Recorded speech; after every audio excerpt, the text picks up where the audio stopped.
Hello guys, चिमणी चालू आहे आणि आज आता भाजी दाखवणार आहे.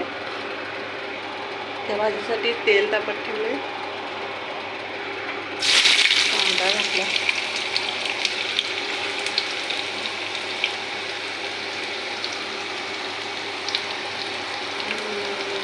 थोडे जिरे घातले,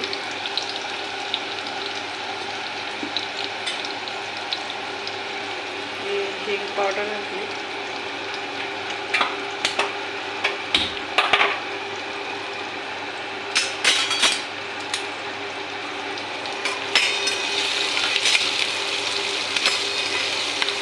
कांदा भाजतोय तोपर्यंत हळद पावडर घातली,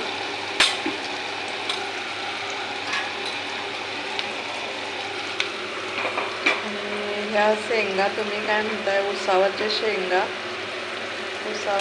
म्हणून असतात. त्या चिरून घ्यायच्या आणि मीठ टाकून असं पाण्यातनं धुवून घ्यायचे. सगळ्यावर औषध मारलेलंच असते. धुवून कांद्यामध्ये घालायचं.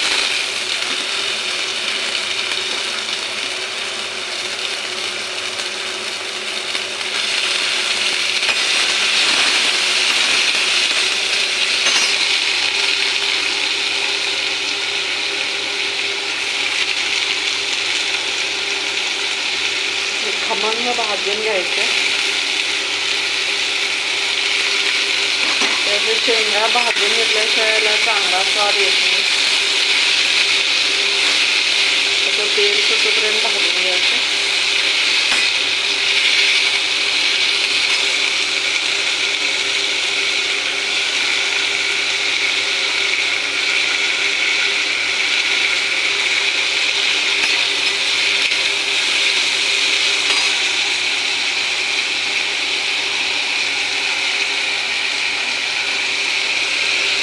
चवीपुरतं मीठ घालायचं. मीठ अगोदर घातल्यावर कुठलाही पदार्थ जरा लवकर भाजतो.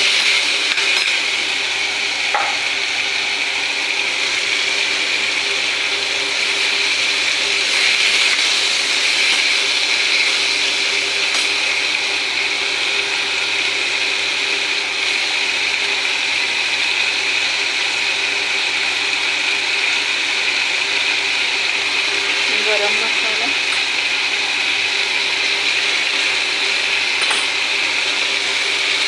आम्ही मसाला तिखट वापरतो, त्यामुळे गरम मसाला थोडाच टाकतो.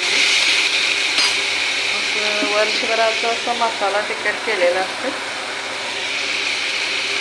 वर्षभरासाठी मसाला तिखट करून ठेवलेलं असतं.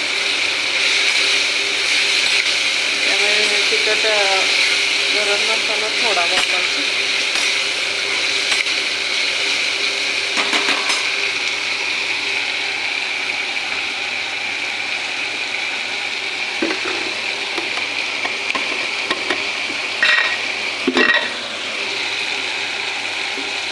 भाजी मिळून येण्यासाठी शेंगदाणे भाजून साल काढून बारीक करून ठेवतोय असे, आणि भाजीत असं घातल्यानंतर भाजी अशी मिळून येते आणि टेस्टी पण लागते. आणि शेंगदाणे खाणे चांगले असते, कॅल्शियम असते जास्त, लोह वगैरे असते. त्यामुळे शेंगदाणेचे कूट कायम करून ठेवलेलं असते. पाणी एक अर्धा ग्लास घालायचं.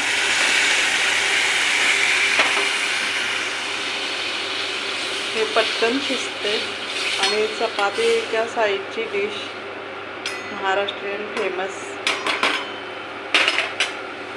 उसाळ शेंगाची भाजी.